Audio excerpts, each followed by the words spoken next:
tous, au sommaire de ce 6 décembre, deux volets. Tout d'abord, le départ de Prangin du Conseil régional. On commentera cette décision en plateau avec le président de Région de Nyon, Gérald Cretteny. En deuxième position, les affaires politiques nyonnaises qui seront notamment débattues lors du prochain Conseil communal. Bienvenue à tous pour ce journal hebdomadaire du district de Nyon. Par 32 oui et 20 non, le Conseil communal de Prangin a décidé de quitter le Conseil régional mardi soir. Après 3 longues heures de débat et à la suite du préavis municipal en réponse à la motion du conseiller communal Olivier Bins. Après le vote et en guise de dernier recours, un référendum spontané a été demandé mais refusé par 14 oui, 35 non et 2 abstentions. Le résumé en images. Le conseil communal de Prangin a choisi de quitter la région de Nyon. Après 3 heures de débat, les élus ont décidé par bulletin secret, par 32 oui contre 20 non, de sortir d'une institution qu'ils estiment peu démocratique et trop dirigiste. Le gros problème, c'est le dysfonctionnement. C'est la rupture de confiance qu'on a envers cette institution, qui doit pouvoir promouvoir la région, promouvoir toutes les communes, pas seulement certaines communes. Cette institution devrait être bénéfique aux habitants d'une région. Et elle l'est. Simplement qu'elle pourrait être beaucoup mieux. Toutes les communes pourraient en faire partie. Et le fonctionnement pourrait être beaucoup plus simple, il pourrait y avoir beaucoup moins de conflits d'intérêts, pas de siège de droit, ça pourrait être beaucoup plus démocratique. C'est vraiment fortement améliorable. Le problème, c'est qu'à l'heure actuelle, on n'a pas du tout l'impression qu'ils ont l'intention de changer et de s'améliorer. Je pense, comme beaucoup, que celui-ci devrait être amélioré pour être tout à fait efficient et respecter les règles élémentaires de notre démocratie, effectivement. Mais je crois que ces éléments-là n'étaient pas, encore une fois pour la municipalité, des éléments suffisants pour justifier une sortie de la région. Et je suis un tout petit peu déçu à titre personnel de ce repli un tout petit peu sur nous-mêmes et ce manque, encore une fois, de solidarité intercommunale. L'ensemble des interventions étaient d'une grande qualité, avec beaucoup de respect dans les échanges et un véritable souci de chercher à trouver la meilleure solution pour la commune de Prangin. Région de Nyon appelée un vote responsable et constructif, c'est donc chose faite ce soir selon vous? Ce qui est chose faite en tout cas, c'est que le débat a eu lieu. Les gens se sont fait entendre, ils ont pu faire valoir leur point de vue. Un débat qui dure depuis plusieurs mois. En mars dernier, Olivier Bins déposait une interpellation puis une motion appuyée par 21 signataires demandant à l'exécutif de présenter un préavis sur la sortie de Prangin du conseil régional, un moment sur lequel revient le conseiller communal. On a entendu ce soir beaucoup de personnes dire que l'image que vous aviez du conseil régional était négative. Vous parlez-vous d'une rupture de confiance avec ce conseil régional? Pourquoi? Alors tout a commencé il n'y a pas très longtemps, lorsque Mme Christin a quitté le CODIR. On a commencé un petit peu à s'intéresser à ce conseil régional. Dès lors, on avait des conseillers intercommunaux, enfin des conseillers communaux de Prangin qui étaient au conseil régional, qui nous ont aussi rapporté un petit peu le fonctionnement de ce conseil régional et moi, j'ai personnellement trouvé qu'il y avait des choses qui étaient un petit peu bizarres. Il ne faut pas faire d'amalgame entre ce départ. Nous avons voulu, à travers Mme Christin, siéger au CODIR parce que nous pensions que nous pouvions apporter notre pierre à l'édifice régional. Ensuite, il y a eu incompatibilité, mais c'est aussi une question de personnes. D'autres peuvent réagir différemment. Quand vous êtes membre de 2 exécutifs et que ces 2 exécutifs ne sont pas forcément sur la même longueur d'onde ou ont des visions différentes, ça devient un problème, voire un conflit. Et Mme Christin, avec l'appui de la municipalité, a décidé de quitter. C'est sur des dossiers, véritablement, que la décision s'est prise. Et à nouveau, j'insiste, en accord avec mes collègues de la municipalité, qu'il était préférable, pour que je puisse défendre avec loyauté les intérêts de la commune de Prangin et de la population pranginoise, que je démissionne de l'exécutif du conseil régional. Quoi qu'il en soit, après le départ de Communy, Chézeray et Bogy-Bosset, la région de Nyon doit désormais composer sans Prangin. Pour la commune, aucune conséquence avec effet immédiat puisque le retrait ne sera effectif qu'à partir de janvier 2021. De son côté, Région de Nyon s'inquiète de l'impact que la sortie de Prangin aura sur la population. On en parle avec le président de Région de Nyon, Gérald Cretteny. Bonjour. Bonjour. Suite à ce vote, quel bilan est-ce que vous en faites personnellement en tant que président ?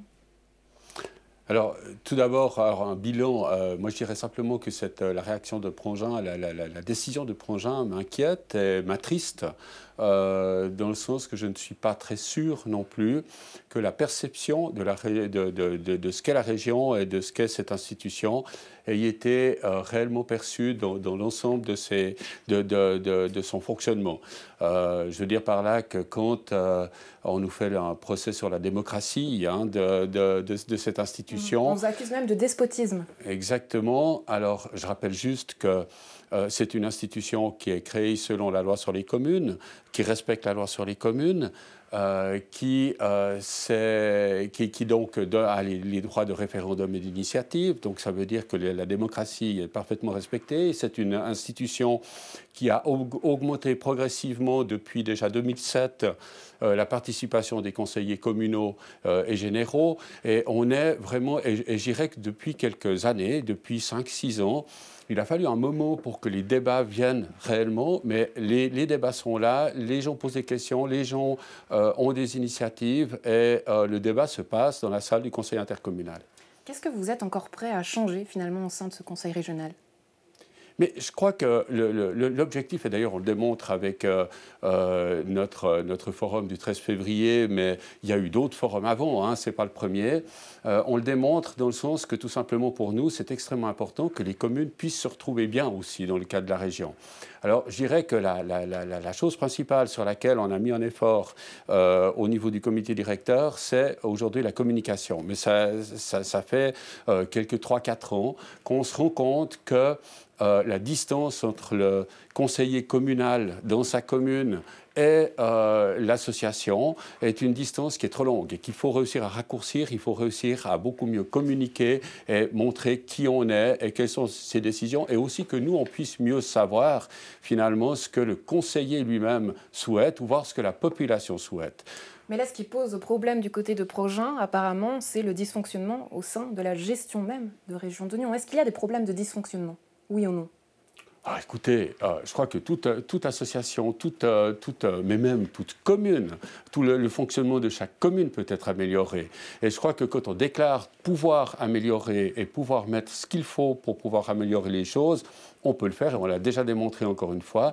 Je crois que là, c'est très sincèrement, quand on voit le rapport qui a été fait à charge de la région, mais aussi à charge du canton, à charge du préfet, etc., c'est un rapport qui démontre tout simplement qu'on avait décidé de toute façon de vouloir quitter la région. Durant ce débat, j'ai plusieurs fois entendu dire que le conseil régional avait besoin de 109.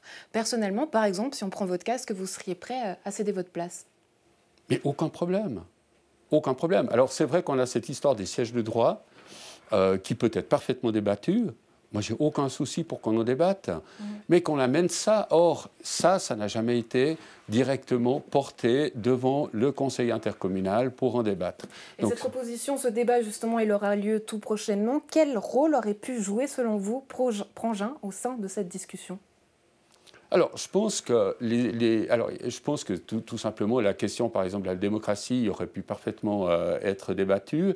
Je pense que la question de la gestion aussi des projets peut être débattue. Parce que, vous savez, Prangin a été l'une des communes, enfin la commune particulièrement fondatrice de la région. C'est l'un des regrets que nous avons.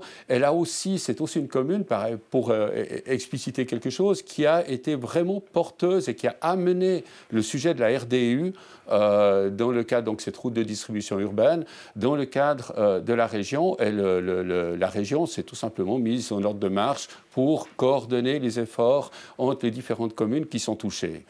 Voilà, je crois que l'objectif de quitter ce projet, c'est une décision pranginoise, c'est tout simplement une vision que Prangin a eue qui est différente de celle qu'il y avait avant. Ça, on l'entend, il n'y a aucun problème. Mais on ne peut pas faire un procès à la région parce que la région coordonnait les efforts concernant ce projet. Et 41 communes participent toujours à Région d'Oignon. Il y a eu le départ de Bogy-Bossé, Communy, Chaiseray, maintenant Prangin. Si maintenant il fait boule de neige, Rolle quitte le navire, qu'est-ce qui se passe ? Mais je crois que nous allons de toute façon continuer à travailler ensemble. Je crois qu'il faut juste comprendre une chose, les communes, le périmètre communal aujourd'hui est bien trop petit pour réaliser des projets qui couvrent une région.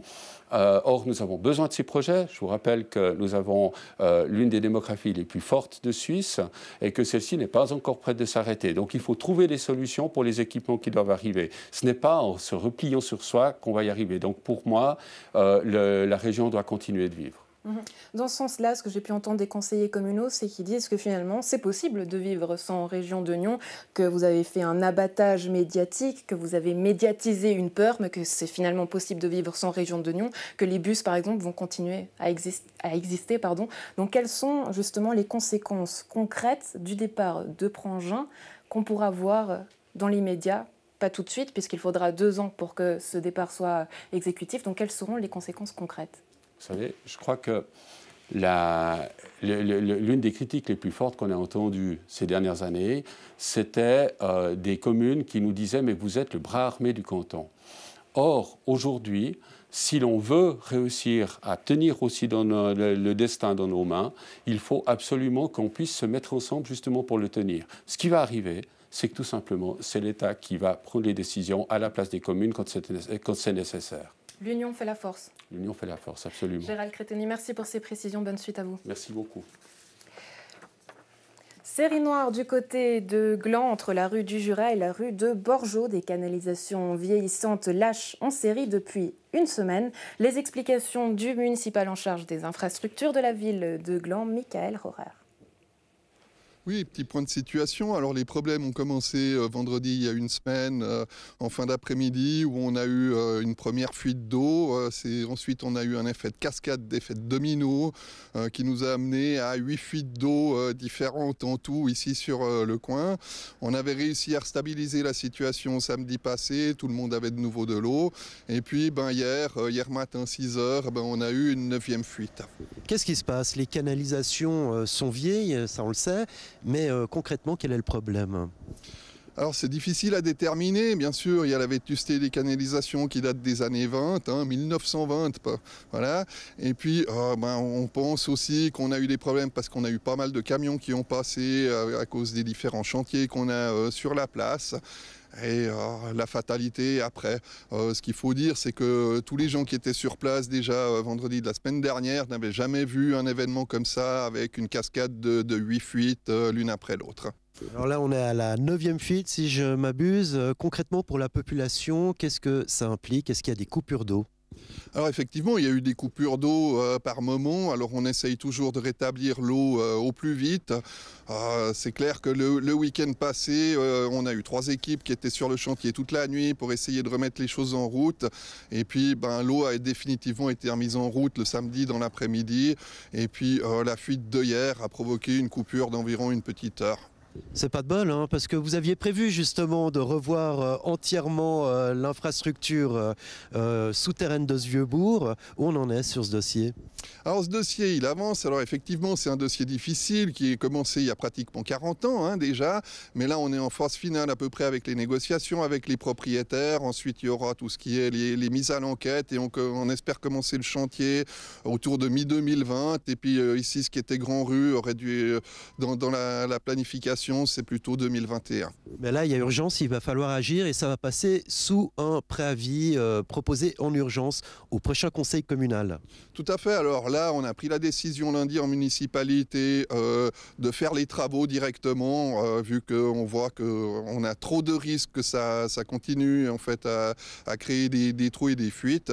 Et puis finalement, en faisant des travaux maintenant en urgence, ça ne va pas nous revenir plus cher que si on a encore 3 week-ends de fuite où on doit faire venir des équipes en urgence. Combien pour ces travaux d'urgence? Alors on n'a pas encore les devis définitifs, mais on estime que ce sera quand même à peu près autour des 150 000 francs. Et l'impact sur la circulation, vous prévoyez combien de semaines de travaux? Alors les travaux risquent de durer environ 4 semaines, 4 maximum 6 semaines. Alors on va essayer de faire ça au plus vite. Bien évidemment, on va mettre en place des canalisations temporaires qui seront rechangées définitivement lorsqu'on fera effectivement tout le sous-sol pour le vieux bourg. C'est sous une pluie battante que le mégaphone résonnait dans les rues nyonnaises lundi soir. Éducateurs, parents et enfants se sont mobilisés pour protester contre l'assouplissement des nouvelles normes qui encadreront l'accueil de jour dès le 1er janvier. Les réactions.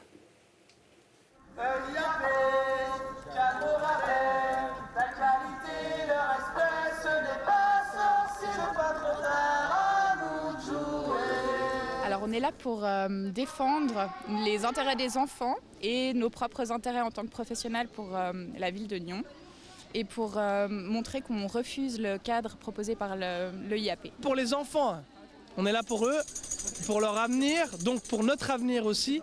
Et c'est important d'être là, voilà, de dire qu'on n'est pas d'accord avec le nouveau cadre de référence. Et de deux, après la première mobilisation du 13 novembre qui a rassemblé plus de 8000 personnes dans les rues à Lausanne, les professionnels de l'accueil de jour ont participé mardi soir à de nouvelles manifestations à Nyon.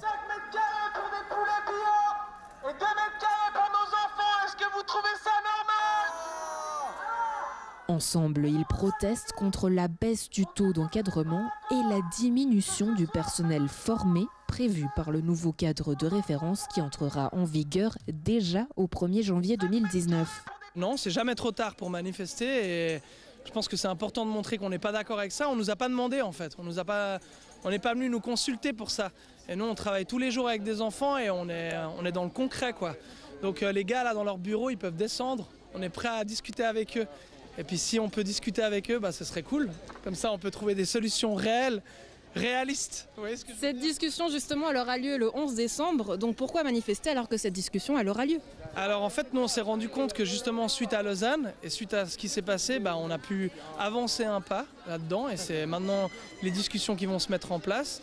Et c'est hyper important. Et nous, on vient juste rappeler aux gens que c'est pas terminé, qu'il faut continuer. En effet, avant la manifestation, le IAP invitait les opposants à discuter le 11 décembre. Un premier signal, mais qui reste insuffisant selon les opposants qui veulent de véritables négociations et surtout le gel du nouveau cadre de référence édicté, car selon eux, la courge est pleine. Moi, ce qui me dérange vraiment le plus, c'est que les gens ne se rendent pas compte que au jour d'aujourd'hui, on n'est pas seulement là pour garder l'enfant, on n'est pas seulement là pour qu'ils soient en sécurité quand les parents sont au travail.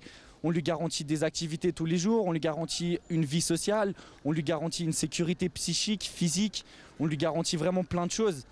Et ces initiatives, en fait, elles sont contre ces garanties. Ce qu'ils veulent au final, c'est simplement qu'il y ait des gens qui soient là pour surveiller les enfants. Il faut penser que le développement de l'enfant est un développement global.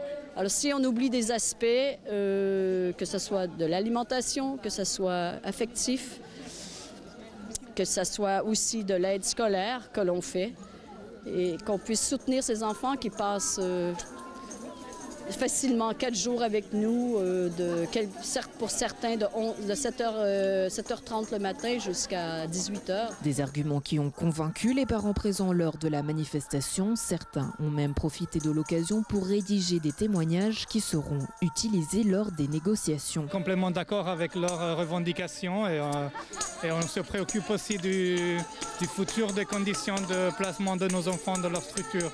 Qu'est-ce qui vous inquiète justement ? Une réduction du personnel et automatiquement la qualité de leurs activités et leur présence dans les groupes. Du côté de l'EIAP, Christian Kunz, président de l'établissement intercommunal pour l'accueil collectif parascolaire primaire, contacté par téléphone, assure que les normes constituent un minimum et que les structures ne sont pas contraintes d'atteindre ces chiffres.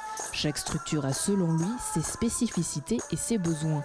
De dire que les protestataires fustigent si rien ne change en faveur de leurs revendications, les éducateurs de l'enfance assurent vouloir continuer leur mobilisation puis manifester à nouveau en janvier, mais cette fois-ci à la demande des parents, un samedi. Le tribunal fédéral a rejeté les recours de 2 associations et de particuliers militants pour un accès du public aux rives du lac. Des décisions qui concernent des propriétés riveraines du Léman à la Tour de Paix et Amis. On en parle avec vous, Victor van Wartburg, président et fondateur de l'association Rive Publique. Bonjour. Bonjour. J'imagine que vous êtes déçu tout simplement de cette décision. On n'est pas surpris, on l'attendait. Mais on est très très déçus quand même parce que les argumentations n'étaient, à notre avis, évidemment pas bonnes. Qu'est-ce qui n'était pas bon selon vous, justement? Mais ce qui compte, c'est le fond de nos recours. Et je parle particulièrement en premier pour celui de MI.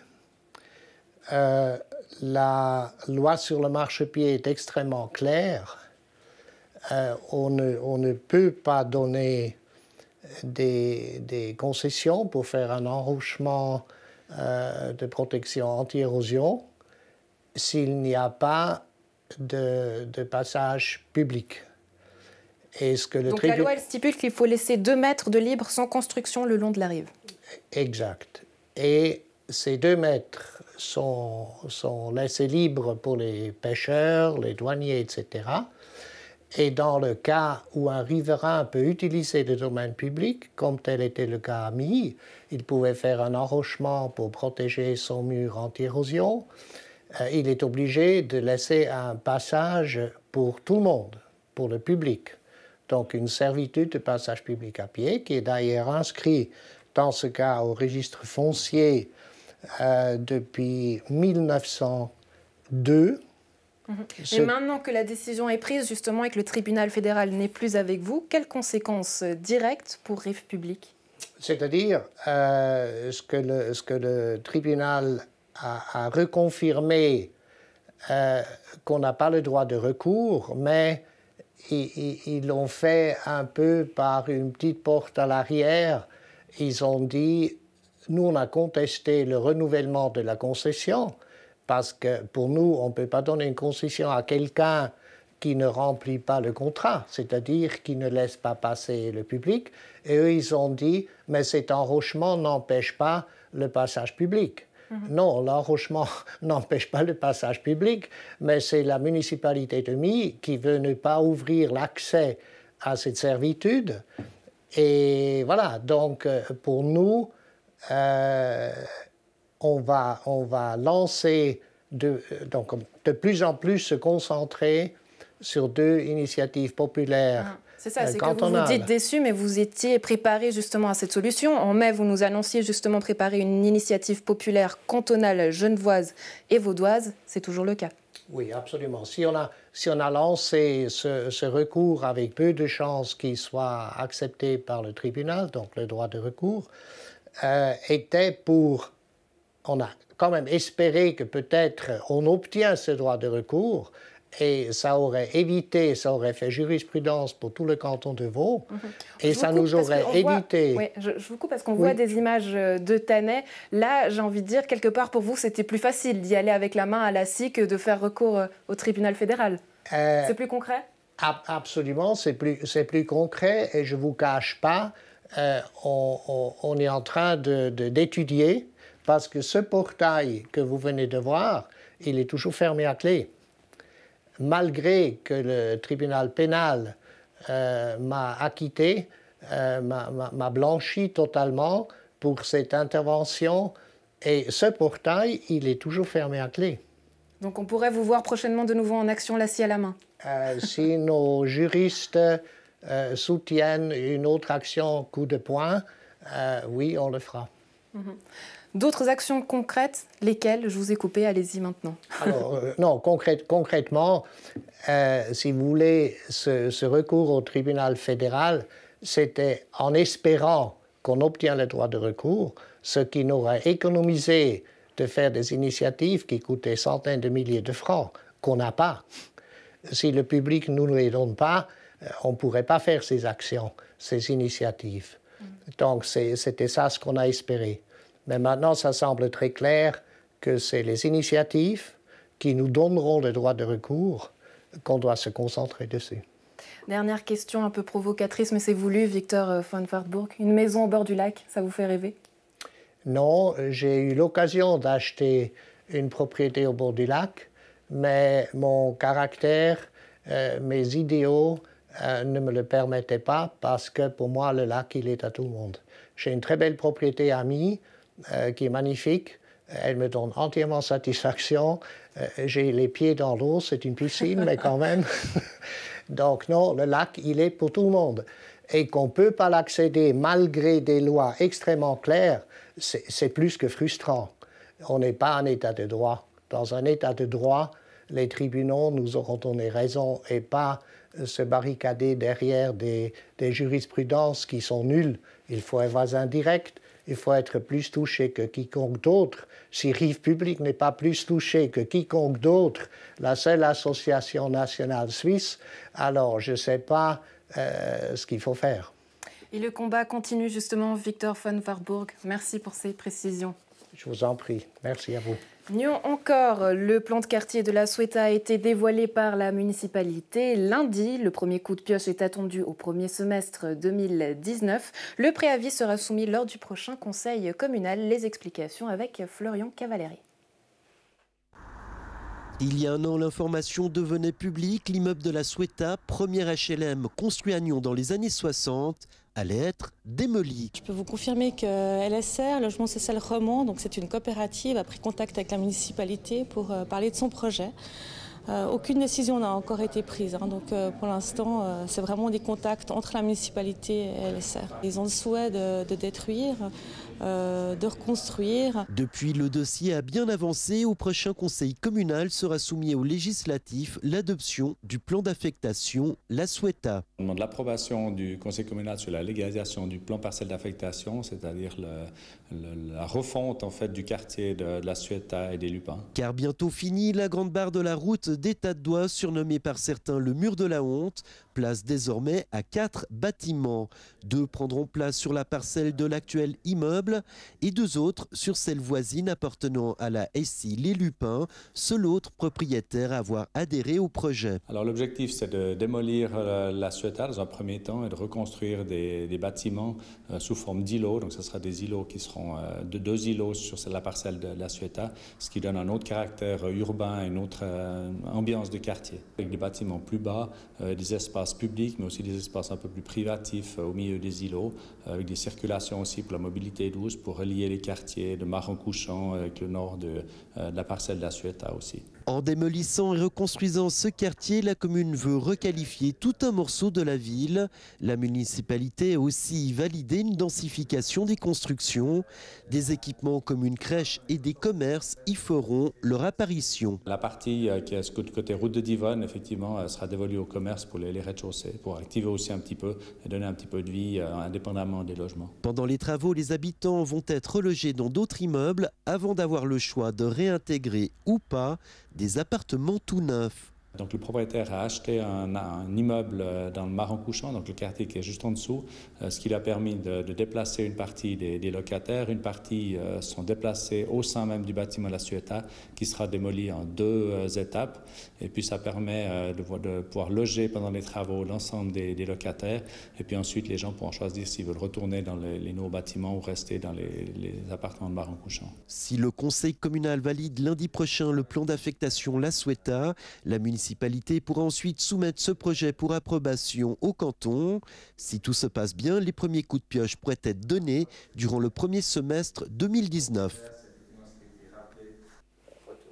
Nyon toujours, les propriétaires sont priés d'effacer les tags de leur façade. En effet, la ville de Nyon projette de contraindre les privés à faire disparaître à leurs frais les tags inscrits sur leur façade si celle-ci donne sur des lieux publics, comme c'est le cas notamment à l'esplanade des Marronniers.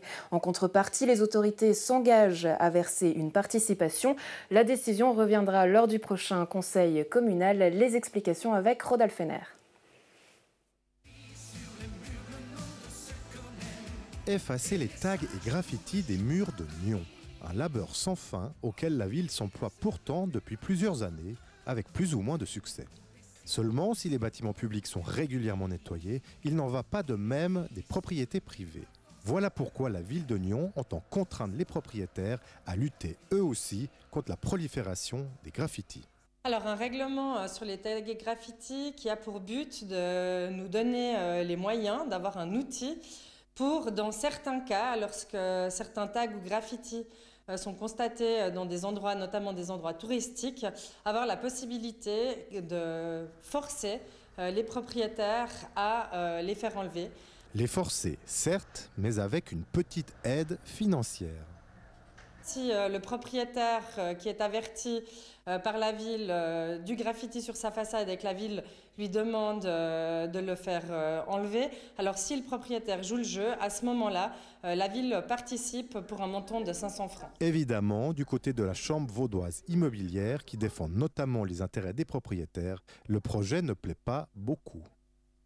Les membres nyonnais qui nous sollicitent se disent finalement, mon expérience montre qu'il peut y avoir un tag, et s'il est effacé, il y en a un second, ça peut aller jusqu'à 5 par année, et si à chaque fois il faut agir, eh bien finalement on voit que c'est un peu à fond perdu qu'on ferait ces nettoyages. Ce que ne comprennent pas les propriétaires, c'est donc de faire porter le poids d'une politique au privé.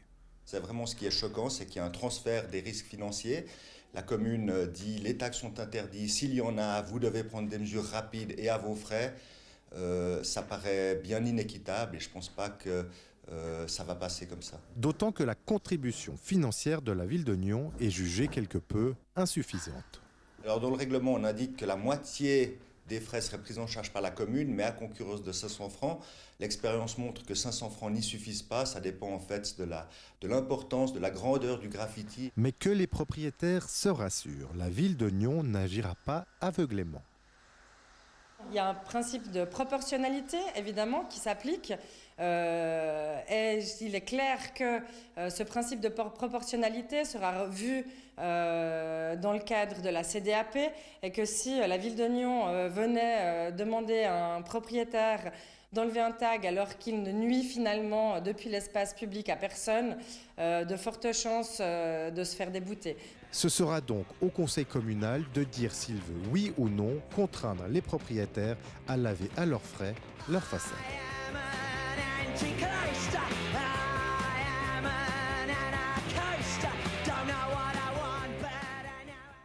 Direction Rolle à présent, où Pierre Maudet est soutenu par un socialiste. En effet, alors que l'affaire concernant le conseiller d'État genevois Pierre Maudet prend une ampleur nationale, Patrick Bréchon, conseiller communal rollois, veut relever l'action jugée humaniste du politicien, mais aussi régler ses comptes avec la section communale du PLR.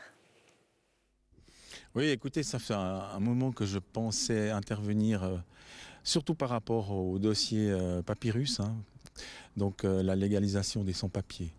Et ça, c'est un sujet qui me tient particulièrement à la gauche, et que ça soit un conseiller d'État PLR qui me prenne ça en charge, moi, ça m'a toujours épaté, et je voulais que ça soit dit. Néanmoins, on sent aussi qu'il y a du règlement de compte derrière, puisque vous attaquez aussi finalement le PLR et notamment le PLROL en disant ils n'ont pas de programme, le seul programme qu'ils ont, c'est de lutter contre une hausse d'impôts. Où sont les humanistes dans ce parti ? Ouais, vous avez bien lu, c'est ça. C'est tout à fait ça que j'ai écrit. Mais peut-être avant, j'aimerais d'abord en parler du PLR au niveau national.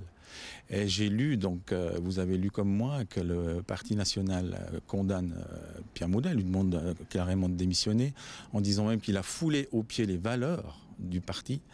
Et ces valeurs-là, moi je me demande toujours lesquelles elles sont, quand je vois ce que vous avez dit tout à l'heure à propos du parti de la section de Rolle. Le programme, en effet, ça se limite à le maintien des impôts, le taux d'imposition à 59,5. Mais on sait que Rolle fait partie du Grand Genève, puisque le district de Nyon fait partie du Grand Genève. C'est les 10% du territoire vaudois qui en font partie. Mais pourquoi aller dans ce débat qui concerne, somme toute, un conseiller d'État genevois ? Par solidarité, parce que c'est quelqu'un qui a fait une action, comme j'ai cité tout à l'heure, l'opération Papyrus, mais pour moi, il fait partie quasiment de mes valeurs. C'est ce qu'on doit défendre la gauche.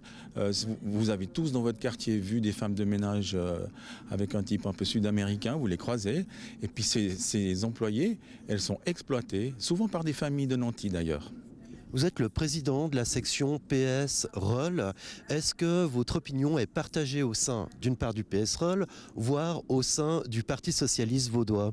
C'est une bonne question. Je dois vraiment mettre les choses au point. Moi, je parle en tant qu'individu, conseiller communal PS à Rolle, et pas du tout au nom de mon groupe politique communal, alors bien entendu encore moins au niveau de la section, qui sera peut-être pas contente d'ailleurs de tout ce que j'ai dit dans cet article. Justement, vous n'avez pas peur de mettre un petit peu le pied dans la fourmilière, puis de vous créer des inimitiés ? Ouais, mais j'en ai déjà, donc j'ai pas de problème avec certaines personnes. Ça m'est arrivé de tisser de tresser des louanges déjà à une ancienne municipale à Rolle. Et maintenant, je le regrette un peu parce que cette même ex-municipale, en tant que députée PLR, a critiqué le montant de la facture sociale, hein. Pas le système de péréquation, le montant. Donc là, elle est descendue de nouveau dans mon estime.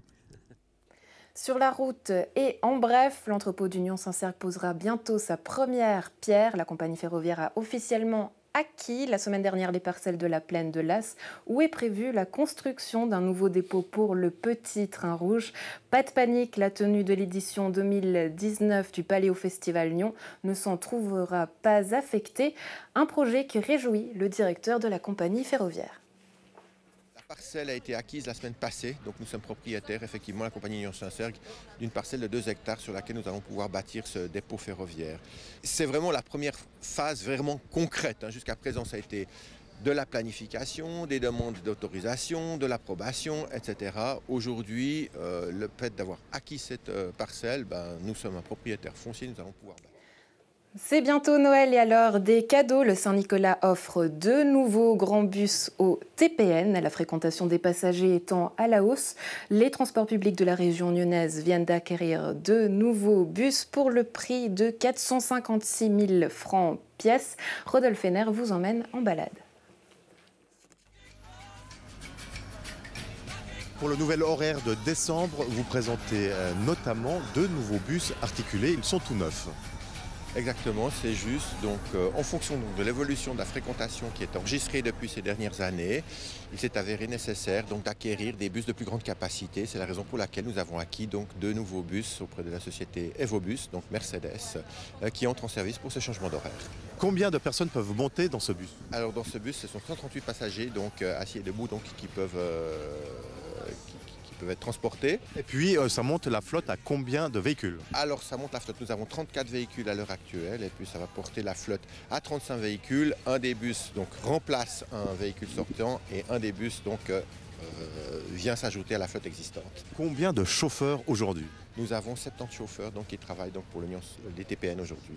Ces 2 nouveaux bus, ils seront affectés à des lignes suburbaines, ils iront notamment à Crassier. Oui, donc ces 2 nouveaux bus donc, sont affectés pour les lignes 10-811, pour la 815 et la 810. Un bus de toute façon sera utilisé systématiquement chaque jour sur la 815 pour la ligne qui arrive à 8h06 à la gare de Nyon, donc en provenance de Gingin. Et le deuxième bus donc, sera engagé soit sur la 810, soit sur la 811 en fonction donc, des demandes journalières et aura une interruption d'utilisation en cours de journée pour reprendre le pic de la soirée. Rappelez-nous justement le pic des passagers le matin évidemment et en fin de journée. Donc nous avons une situation donc, de demande en chameau, comme on dit dans le jargon. Donc le matin, vous avez beaucoup d'usagers, que ce soit les pendulaires, les écoliers, etc., qui se calment bien évidemment donc, en milieu de journée pour reprendre le soir d'une manière un petit peu plus ténue. Rappelez-nous pourquoi il n'est pas envisageable d'acheter des petits bus.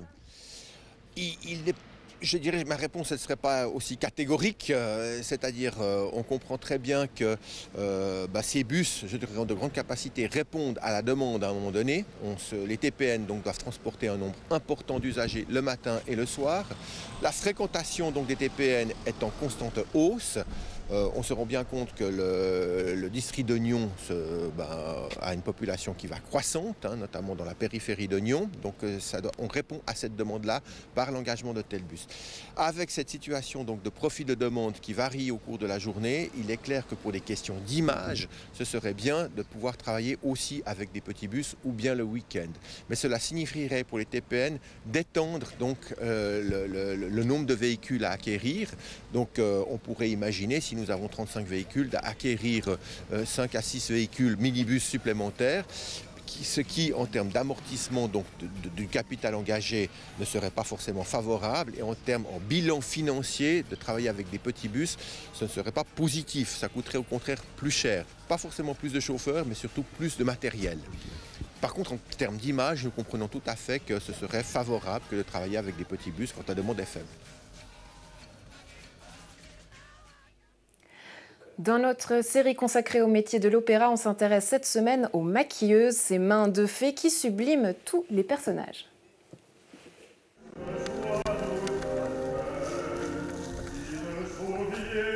derniers ajustements sur le plateau avant le lever de rideau de Carmen. Dans les loges et parmi toutes ces petites mains, il y a bien sûr les maquilleuses perruquières. Tout au long de la soirée, ce sont elles qui préparent les artistes avant leur passage sur scène. Un travail bien organisé avant le spectacle, c'est-à-dire pendant les répétitions. On travaille avec le costumier qui lui nous fournit des maquettes. Là, en l'occurrence, c'était Madame Andrea Schmidt-Futterer. Et on travaille avec cette personne déjà en amont, bien en amont, d'abord à la création des perruques, parce que les perruques, c'est du temps à fabriquer. Alors ici, sur le Carmen, on n'en a pas énormément, mais une perruque, c'est quand même un gros travail. On les fait sur mesure pour les artistes. Et ensuite, on procède à de nombreuses discussions pour savoir où on va aller. On participe à quelques répétitions. Et puis ensuite, on fait piano. Ce qu'on appelle une générale piano, c'est le moment où on va mettre tout le monde ensemble. C'est-à-dire les costumes, les perruques, la scène, les accessoires, enfin tous les métiers qui peuvent exister au théâtre. Et c'est à la Générale Piano qu'on est tous ensemble. On est bon ? Cool. Merci. Durant la représentation, le maquillage doit bien entendu tenir, résister aux lumières et à la transpiration, mais il doit surtout rester naturel parce qu'aujourd'hui, de nombreux spectacles sont filmés. On parle plutôt de maquillage de cinéma. On va devoir créer des personnages. Voilà, on va devoir créer des personnages qui sont dans une histoire et ça fait vraiment partie de notre métier de retrouver des caractères particuliers, suivant les rôles. Solistes, chœurs et figurants, tout le monde passe au maquillage. Le tout pendant 2 heures partagées à la minute près et détaillées sur la fameuse convocation maquillage. En fait, sur ces convocations, on va être écrit à quelle heure la personne va devoir être maquillée, à quelle heure elle va passer à la coiffure, et puis à quelle heure la prochaine arrive. Et tout ceci dans les 2 heures avant le lever de rideau. Donc il y a plusieurs types de convocations. On a les convocations qui sont solistes, où on commence plus tôt, parce qu'on prend plus de temps pour préparer les solistes. Et puis il y a les convocations du chœur, qui sont plus courtes et plus proches du lever de rideau. Et puis on a aussi les enfants sur ce spectacle. Donc les enfants, voilà, c'est des convocations très courtes. La personne qui s'en occupe a 10 minutes par enfant. C'est pas des choses compliquées à faire, mais il faut les faire quand même. Voilà. Et puis aux solistes, ensuite, on a un lever de rideau qui est écrit sur la conduite. Et ensuite, il y a chaque personne ce qu'elle doit faire pendant le spectacle. Parce que le service s'occupe de préparer les artistes, ça faut comprendre. Et après, on s'occupe aussi de gérer tout ce qui est changement pendant la production, pendant le spectacle. Le tout dans une ambiance détendue. Alès, elle a fait un skid sur l'avant-scène pour s'arrêter dans les lumières en emportant un énorme nuage de confettis qui est tombé pile dans la fosse. Non, putain, le boulet, j'étais là. On partage beaucoup de discussions de la vie de tous les jours et du spectacle, mais aussi c'est très friendly entre les gens.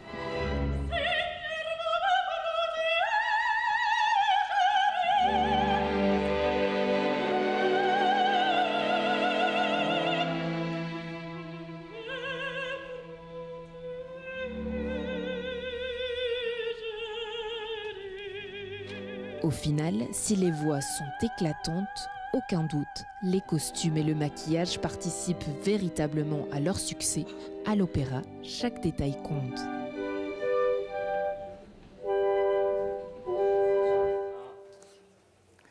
Et voilà, c'est tout pour aujourd'hui. Un plaisir d'avoir été en votre compagnie. On se retrouve la semaine prochaine. Prenez soin de vous.